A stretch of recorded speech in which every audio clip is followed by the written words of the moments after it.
दोस्तों, मैं हूं आपकी होस्ट और दोस्त कल्पिता और आप देख रहे हैं ज्ञान और विज्ञान से भरा हमारा कार्यक्रम गर्भ संस्कार।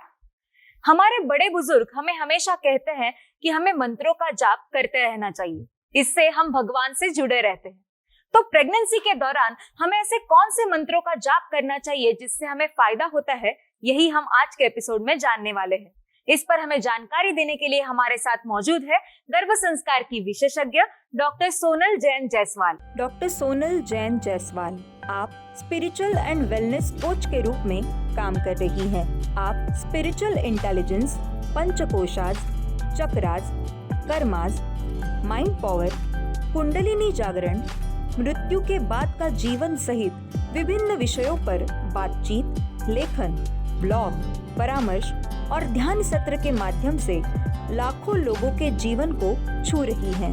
गर्भाधान, गर्भ संस्कार, दिव्य मां, गर्भधारण, गर्भावस्था और डिलीवरी के बाद देखभाल के लिए सैकड़ों भावी माताओं और नई माताओं को परामर्श देती है। आपके लेख विदेश के प्रतिष्ठित अखबारों और पत्रिकाओं में प्रकाशित होते हैं। बच्चों के संपूर्ण विकास के लिए डॉक्टर सोनल ने इंटेलिजेंस मॉडल बनाया है, जो ड्रीम बेबी की अभिव्यक्ति के लिए एक संरचित चरण दर चरण दृष्टिकोण है। सोनल मैम, गर्भ संस्कार में आपका बहुत बहुत स्वागत है। नमः शिवाय। दोस्तों, सोनल मैम हमारे साथ स्टूडियो में मौजूद है। अगर आप उनसे कुछ प्रश्न पूछना चाहते हैं या फिर गर्भ संस्कार के बारे में कुछ जानना चाहते हैं तो आप भी हमें कांटेक्ट कर सकते हैं। सोनल मैम, हम मंत्रों के बारे में बात कर रहे थे, तो मंत्र कितने जरूरी होते हैं और उनसे हमें किस तरह से फायदा मिलता है ये तो आपने हमें बता दिया, लेकिन मैं आपसे ये पूछना चाहूंगी कि ऐसा कौन सा तरीका है जिनसे हम उन मंत्रों का जो फायदा है वो पूरी तरह से ले सके। बिल्कुल, बहुत ही इम्पोर्टेंट क्वेश्चन आपने पूछा है, क्योंकि चैंटिंग तो बहुत लोग करते हैं जी, लेकिन सबको उसका रिक्वायर्ड जो एकदम रिजल्ट है, जो भरपूर उसका जो पावर है, उसकी जो एनर्जी है, उसका जो रिजल्ट है, मिल नहीं पाता जी। क्योंकि कहीं ना कहीं हल्की फुल्की गलतियां हो जाती है।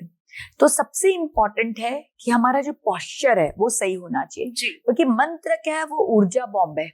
It is a energy bomb जी। बहुत एनर्जी है मंत्र में। एक छोटे से मंत्र में हमने पिछले एपिसोड में ओमकार की चैंटिंग की थी। जस्ट 3 चैंटिंग में हमने वो वाइब्रेशंस को फील किया और रियलाइज किया कि वो कितने पावरफुल है। तो मंत्र जो है बहुत पावरफुल, वो डिवाइन शब्द है, वो सेलेस्टियल साउंड्स है जो फुल ऑफ एनर्जी है। तो जब हम मंत्र की चैंटिंग करते हैं तो वो हमारे अंदर बहुत ऊर्जा क्रिएट करते हैं जी। तो अगर हमारा पोस्चर बराबर नहीं होगा तो क्या होगा, वो ऊर्जा बराबर उठेगी नहीं। क्योंकि हमें क्या करना है, हमें अपनी कुंडलिनी को मूलाधार से सहस्रार पर लेके जाना है। बट अगर इसका मार्ग ही बराबर नहीं होगा, टेढ़ा मेढ़ा हुआ, बराबर नहीं हुआ, तो एनर्जी को डायरेक्शन ही नहीं मिलेगा, फ्लो ही नहीं मिलेगा। इसलिए इंपॉर्टेंट है कि हमारा पोस्चर बराबर होना चाहिए। अब पोस्चर कैसा होना चाहिए, तो ऋषि पतंजलि ने कहा है स्थिरम सुखनम आसनम, यानी स्थिर, सुख और आसन। मतलब आसन ऐसा होना है जो स्थिर हो। स्थिर मतलब कि आप हिल डुल रही हैं, कभी पांव खोल रही हैं, कभी मोड़ रही हैं, कभी हाथ को ऐसे कर रही हैं, कभी कुछ कर रही हैं, ये सब नहीं होना चाहिए। Steady, you need to be steady एकदम। मतलब जो पोस्चर लिया उस पोस्चर पे अपने को डटे रहना है जी। सुखम, सुखम यानी सुख देने वाला। मतलब मैं पद्मासन लगा के बैठ जाऊं और पद्मासन करने का मुझे अभ्यास नहीं है, 10 सेकंड के अंदर अंदर मेरे पाँव दुखने लग जाएंगे और फिर मैं पाँव को ऐसे कर रही हूँ, वैसे कर रही हूँ, तो वैसे मंत्र चैंटिंग नहीं होती है क्योंकि हमारा मन ही नहीं लगेगा, हम डिस्टर्ब रहेंगे, हमें तकलीफ होगी। तो आसन हमें सुख देने का होना चाहिए। इसलिए प्रेगनेंसी के दौरान अगर आपको जमीन में बैठने में कष्ट है, चेयर पे बैठ करना है, वेरी गुड। चेयर में भी बैठ के पाँव लटका के बैठने में तकलीफ है, पाँव लंबा कर लीजिए। इंश्योर कीजिए कि पीछे में अच्छे से तकिया रहे, तकिया वगैरह लगा के आप आराम से बैठिए। आपके जो कुंडलिनी का मार्ग है वो बराबर होना चाहिए, आपकी रीढ़ की हड्डी सीधी होनी चाहिए। बाकी पूरे पिलोज विलोज लगा के पाँव लंबा कर लीजिए, पाँव के नीचे भी तकिया लगाना लगा लीजिए, एकदम आराम से बैठिए। आपका आसन आपको सुख प्रदान करना चाहिए, तकलीफ नहीं होनी चाहिए। ये साक्षात ऋषि पतंजलि ने कहा है। और ये स्थिर होना चाहिए। अपने आप को पोजीशन करके देख लीजिए कि हाँ अब मैं परफेक्ट हूँ, अब मैं अपना मंत्र चैंटिंग शुरू करती हूँ। ये मंत्र चैंटिंग करते ही करते ऊर्जा बढ़ेगी। अब उस बढ़ती हुई ऊर्जा में आप ऐसे हिलेंगी डुलेंगी तो क्या होगा, वो ऊर्जा खो जाएगी।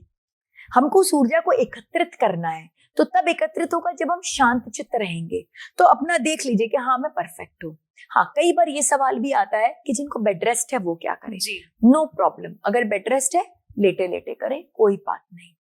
प्रेगनेंसी में सब अलाउड है, इतना जान के आप रखें। हाँ, नॉर्मल कंडीशन में मैं बिल्कुल अलाउ नहीं करूंगी कि आप लेटे लेटे मंत्र चैंटिंग करो, इट इज नॉट अलाउड।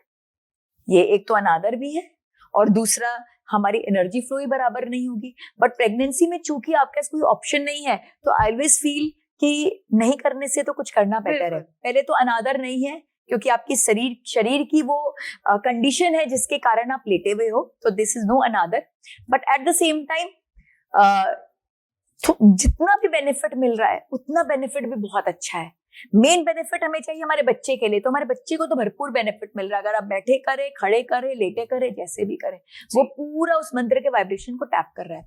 इसलिए आपकी जो भी अवस्था है, बेड रेस्ट की अवस्था है या जैसी भी अवस्था है, अपनी अवस्था के अनुसार एक ऐसा आसन ग्रहण करें जो आपको स्थिरता भी प्रदान करे और सुख भी प्रदान करे। तो सबसे पहला रूल है हमारा पोस्चर, जिसके लिए स्थिरम सुखनम आसनम, बहुत इंपॉर्टेंट। फिर दूसरा है दिशा, किस दिशा की ओर करना चाहिए। दिशा बहुत इंपॉर्टेंट है क्योंकि हर दिशा एक ऊर्जा देती है। तो मंत्र चैंटिंग, मेडिटेशन, इस तरह के जो हमारे कार्य हैं, अच्छा ये जो मैं सारी बातें आपको बता रही हूँ ना, ये मेडिटेशन के लिए भी उतना ही लागू होता है, क्योंकि जो भी कार्य जो हमें एनर्जी प्रदान करता है वो सब पे ये रूल्स उतने ही एप्लीकेबल है। तो मंत्र चैंटिंग करने के टाइम हम ये रूल्स को फॉलो करें चाहे मेडिटेशन में करें, इट इज इक्वली एप्लीकेबल। तो मंत्र चैंटिंग या मेडिटेशन के टाइम में हमें ऐसे डायरेक्शन में बैठना है जो हमें ऊर्जा प्रदान करे। तो क्या होगा, वो मैग्निफाइड हो जाएगा।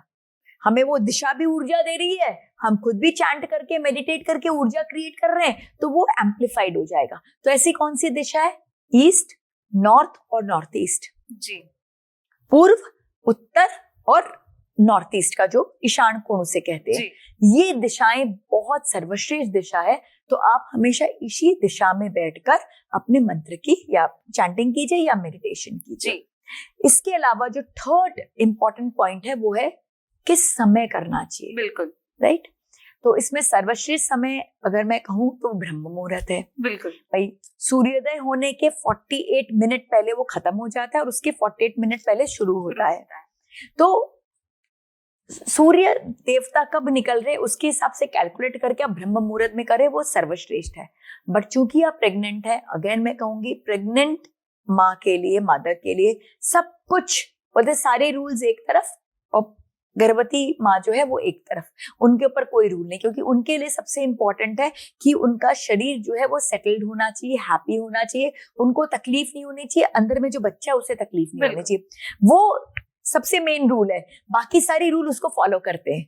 तो अगर आपको जैसे अभी कुछ दिन पहले एक प्रश्न आया था हमारे पास में कि वो जो माँ थी उनको ब्रह्म मुहूर्त में उठना बड़ा अच्छा लगता था, तो वो उस समय उठ रही थी। तो अच्छी बात है, अगर आपके अंदर जो आपका गर्भस्थ शिशु है वो अगर ब्रह्म मुहूर्त में उठना चाहता है और आपको ब्रह्म मुहूर्त में उठा रहा है, तो भाई इससे तो अच्छी कोई बात हो नहीं सकती।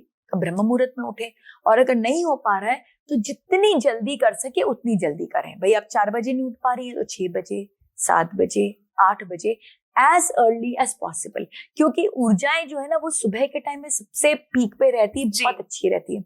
इसी तरह से संध्या काल में भी ऊर्जा बहुत अच्छी रहती है। बट क्या होता है, सुबह के टाइम हमारा डिस्ट्रैक्शंस बहुत कम होता है। जैसे जैसे दिन बढ़ता जाता है ना, हम सांसारिक कार्यों में लगते जाते हैं, हमारे डिस्ट्रैक्शंस बढ़ जाते हैं। तो मेरा सजेशन होगा जितना मॉर्निंग में आप अपने ये सात्विक कार्यों को कंप्लीट कर ले, आपको भी अच्छा लगता है कि यस डन डील, आज का मैंने जो मेरा आज का टारगेट था, इतनी मेरे को माला फेरनी थी, इतनी देर मेडिटेशन करना था, मैंने कर लिया, और वो ऊर्जा आपको मिल गई, पूरा दिन आपका अच्छा जाएगा। तो सुबह के टाइम करना सबसे अच्छा है, और अगर आपको इच्छा है तो आप संध्या काल में भी कर सकते हैं। ये दोनों समय जो है बहुत अच्छा है। अदरवाइज मैं आपको बताऊं, जब करो तब अच्छा, क्योंकि मंत्र चैंटिंग और मेडिटेशन तो इतनी अच्छी चीज है, आप दिन भर भी करो। मैं अपनी प्रेगनेंसी में दिन रात करती रहती थी, उस समय कुछ टाइम नहीं था, कब सुबह है, दिन है, रात है, जब इच्छा हुई बैठ जाती थी, अपना करना शुरू कर देती थी, लेटी लेटी करती रहती थी, जैसे इच्छा हुई करती रहती थी। तो इसलिए जब करो तब अच्छा, बट अगर आप कुछ स्पेसिफिक टाइम सोच रहे हो तो ये टाइम जो है वो सबसे अच्छा है। फिर इसके बाद बहुत इंपॉर्टेंट है कि जब हम मंत्र चैंटिंग कर रहे हैं या मेडिटेशन कर रहे हैं तब हम इलेक्ट्रॉनिक गैजेट्स से दूर रहें जी। क्योंकि एक तरफ तो हम अपनी ऊर्जा को बढ़ा रहे हैं और दूसरी तरफ ये जो इलेक्ट्रॉनिक गैजेट्स है ना वो मेरी ऊर्जा के चोर हैं, बिल्कुल थीफ। वो हमारी सारी ऊर्जा को ना छीन के लेके चले जाते हैं। इसलिए जितना दूर हम उनको रखें उतना अच्छा। हमारी विसिनिटी से एकदम दूर होने चाहिए ताकि कहीं भी हमारी बढ़ती हुई ऊर्जा का उनके साथ इंटरफियरेंस ना हो। Very important. हमें क्या करना चाहिए, हमें सात्विक भोजन करना चाहिए क्योंकि सात्विक भोजन से क्या होता है, हमारी डाइजेशन की जो प्रक्रिया है ना उसको कम ऊर्जा लगती है। अदरवाइज क्या होगा, आप अगर राजसिक भोजन खाएंगे, तामसिक तो मैं खाना मना ही करती हूँ एंड होपफुली आप लोग तामसिक भोजन नहीं कर रहे होंगे, बट राजसिक मैंने एज चीट मील बताया है कि थोड़ा थोड़ा बीच बीच में खा सकते हैं, टेस्ट को भी थोड़ा वो करना है। बट जब आप साधना जैसी कार्य कर रहे हैं, मंत्र चैंटिंग कर रहे हैं, मेडिटेशन कर रहे हैं, तो जितना सात्विक भोजन खाएंगे उतना अच्छा होगा। बिकॉज सात्विक भोजन खाने में क्या होता है, ऊर्जा की जो रिक्वायरमेंट होती है वो बहुत कम होती है और राजसिक भोजन में बहुत ऊर्जा लगती है हमें डाइजेस्ट करने में, प्लस लेथर्जी भी बहुत आती है, आलस भी बहुत आता है। तो मेडिटेशन करते करते आप सो जाओगे, मंत्र चैंटिंग करते करते आप डिस्ट्रैक्ट हो जाओगे क्योंकि राजसिक भोजन हमको डिस्ट्रैक्ट भी बहुत करता है। ये सब हमने हमारे फिजिकल वेलबींग में जब हम डाइट न्यूट्रिशन की चर्चा कर रहे थे तो बहुत डिटेल में चर्चा की थी। तो सात्विक भोजन करना सबसे श्रेष्ठ है क्योंकि वो हमें कम ऊर्जा लगती है डाइजेशन में। तो हमारी सारी ऊर्जा जो हम क्रिएट कर रहे हैं वो हम किस में लगाएंगे, वो हम अपने बेबी के ग्रोथ में लगाएंगे, उसके लिए हम प्लानिंग में लगाएंगे, तो वो सही जगह जाएगी, वेस्ट नहीं होगी। अब इसके अलावा और जो एक इम्पॉर्टेंट पॉइंट है वो है मौन धारण करना। मैं कई बार लोगों को देखती हूँ मंत्र चैंट कर रहे हैं, फिर अरे ये कर लेना, अरे वो कर लेना, अरे इसने क्या किया, उसने क्या किया, उनका पूरा जो मन और शरीर है वो बाहर, सारी इंद्रियां बाहर लगी हुई है। जब हम इस तरह से अगर हम मंत्र चैंटिंग करेंगे या मेडिटेशन करेंगे वो हमें कोई भी फायदा नहीं देगा, इट इज यूजलेस। अगर आप अपनी इतनी मेहनत कर रहे हो, इतनी एनर्जी लगा रहे हो ये करने में, तो उससे फुल बेनिफिट लो ना। तो बेस्ट है मौन। अब मौन भी कैसा, internal as well as external. External मौन मतलब मुंह से कुछ नहीं बोलना और बोलने के साथ साथ कुछ लिख लिख के भी नहीं देना। कई लोग मौन रखते हैं लेकिन चालू रहता है, इंस्ट्रक्शंस खत्म ही नहीं होते। भाई आप मौन रखे हो मतलब नो इंस्ट्रक्शंस, जितने इंस्ट्रक्शन देने दे दो, अब उसके डिसाइड कर लो 2 घंटे का मौन है, बाकी के इंस्ट्रक्शन 2 घंटे के बाद। नहीं तो क्या होगा, आपका दिमाग उसी में अटका रहेगा। उल्टा इससे अच्छा बोल लो, मैं कहती हूँ, क्योंकि लिखने में जितनी एनर्जी लगती है ना, झुझुलाहट होती है और इरिटेशन होता है, वो आपकी ऊर्जा को और डिस्टर्ब कर रहा है। इससे अच्छा बोल के ही खत्म करो बात। तो प्लीज वो नहीं करना है। और इंटरनल मौन से मेरा मतलब है थॉट्स को भी मौन।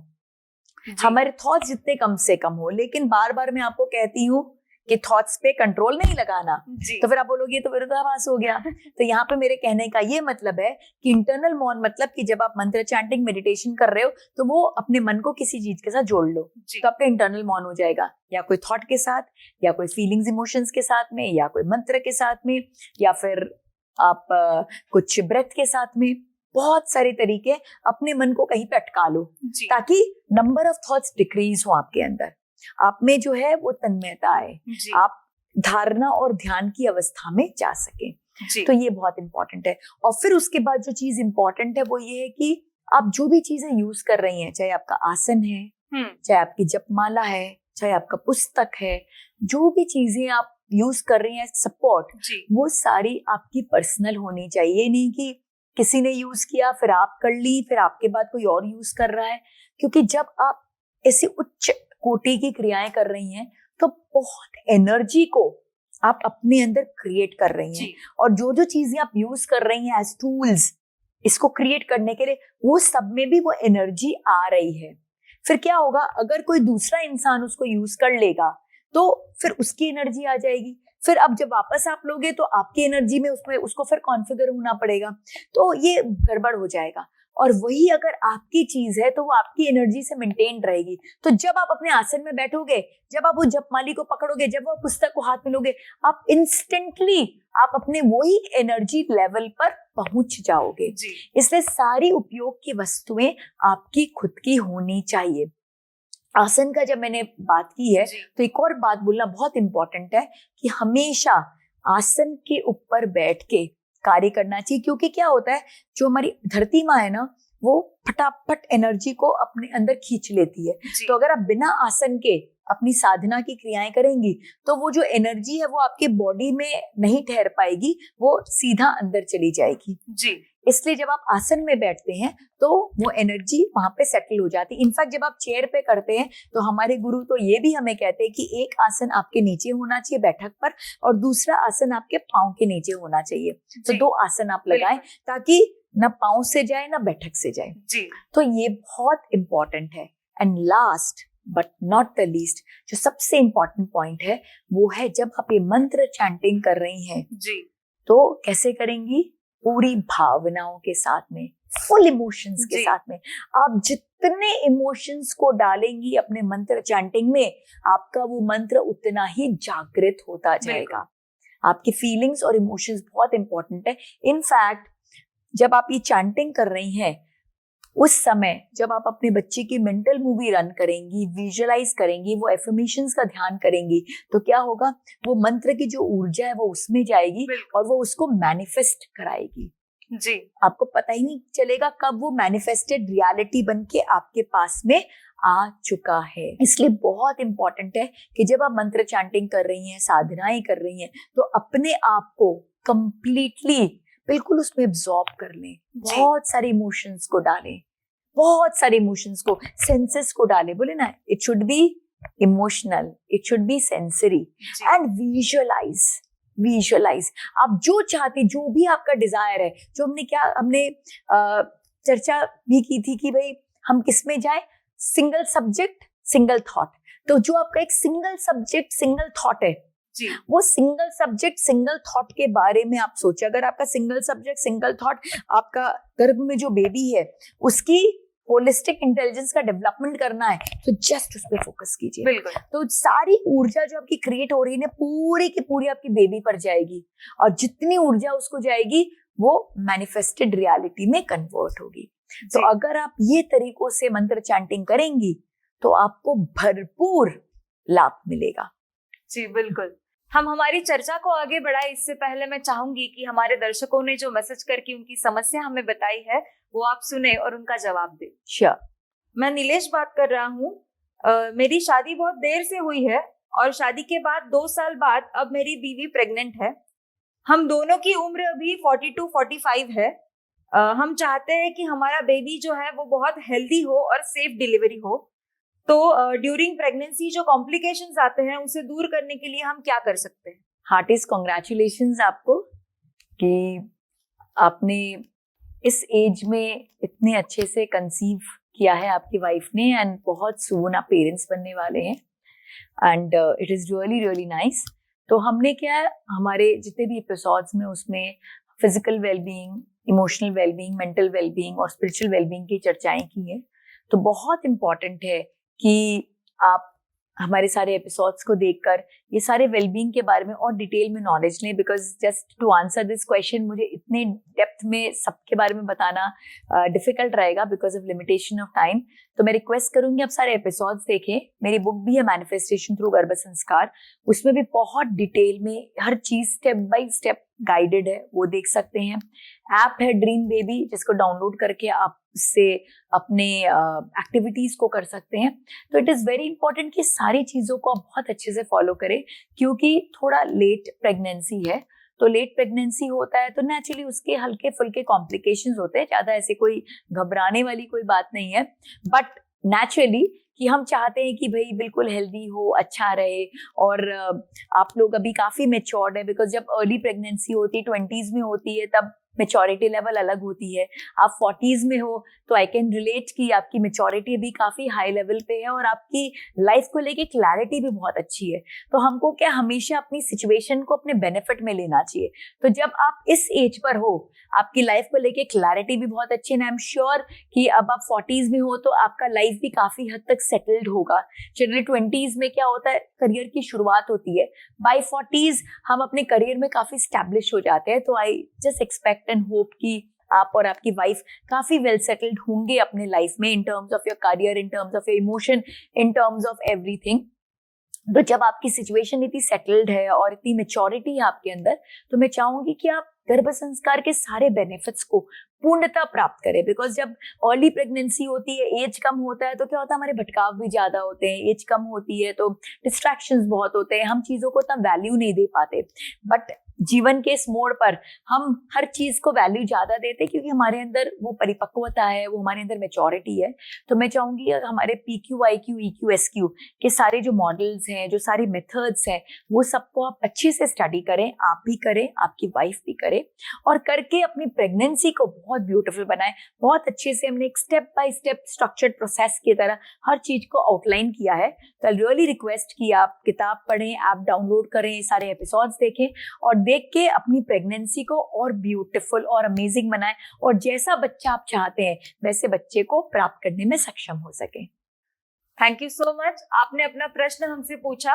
दोस्तों, अगर आपके मन में भी कुछ सवाल है और आप भी सोनल मैम से अपना प्रश्न पूछना चाहते हैं तो आप भी हमें कांटेक्ट कर सकते हैं। सोनल मैम, ब्रेक पर जाने से पहले आपने हमें बताया कि हमें मंत्रों की चैंटिंग किस तरह से करनी चाहिए जिसकी वजह से हमें उनका जो पूरा बेनिफिट है वो मिल पाए। तो मैं ये जानना चाहूंगी आपसे कि कई बार लोग कहते हैं कि अगर आपको ये प्रॉब्लम है तो आप इस मंत्रों का जाप करें, या फिर दूसरी कोई प्रॉब्लम है तो इस मंत्र का जाप करें। तो मंत्र हमें एनर्जी देते हैं, ये तो हमें पता चल गया, लेकिन वो प्रॉब्लम किस तरह से सॉल्व कर सकते हैं? Lovely question.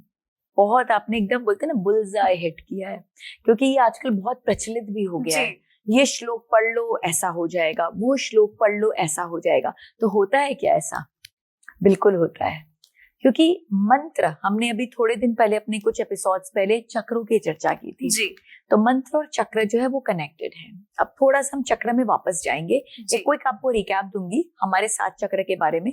तो हमारे tip of the tail bone में है मूलाधार चक्र, फिर उससे थोड़ा ऊपर उठते हैं, नाभि से 4 उंगल नीचे हमारा है स्वादिष्ठान, नाभि पे मणिपुर, यहाँ हार्ट सेंटर पे अनाहत, थ्रोट सेंटर पे है विशुद्धि, यहाँ भ्रू मध्य पे इन बिटवीन द 2 वाइब्रोज आज्ञा, और क्राउन सेंटर पे सहस्रार। इस तरह से 7 चक्र है हमारे, और ये 7 चक्र पेटल्स के बने हुए। मूलाधार है 4 पेटल का, स्वादिष्ठान है 6, मणिपुर 10, अनाहत 12, विशुद्धि 16, ये 2 और ये सहस्रार इनफाइनाइट, हम 1000 भी बोल सकते हैं। तो अब ये जो हर एक पेटल है जी, वो हर पेटल एक बीज मंत्र के साथ जुड़ा हुआ है।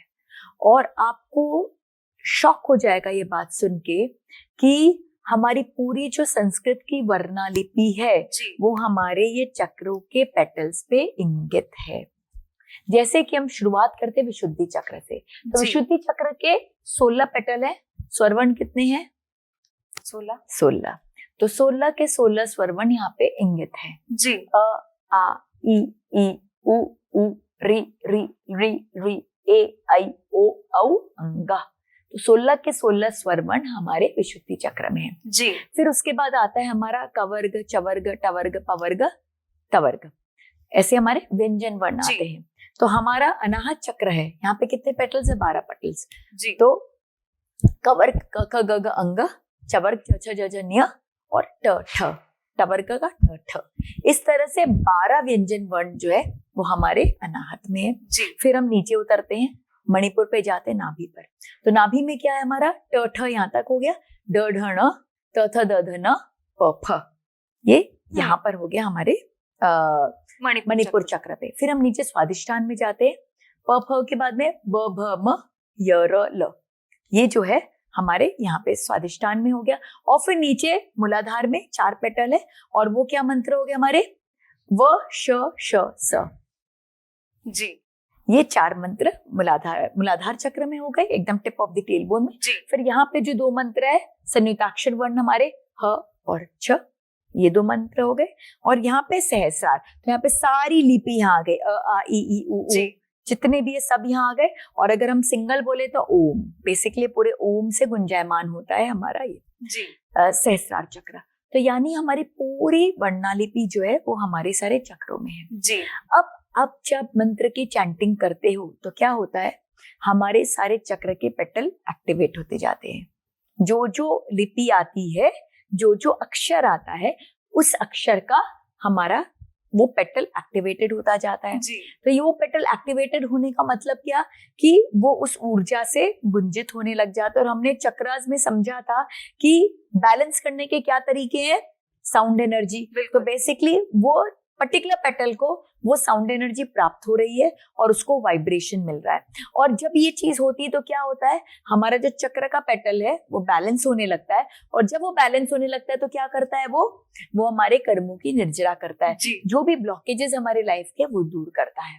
नाउ कमिंग टू मंत्र जी, जब हम मंत्र की चैंटिंग करते हैं तो वो मंत्र ऐसे रिस्पेक्टिव चक्रस पे एक्टिवेट होते हैं। एक्टिवेट होते होते वो क्या करते हैं, वो उसके वाइब्रेशंस को ठीक करते हैं, कर्मों की निर्जरा करते हैं, और कर्मों की निर्जरा करने से क्या हो जाता है, हमारी लाइफ में हम जो चाहते हैं वो फलीभूत हो जाता है।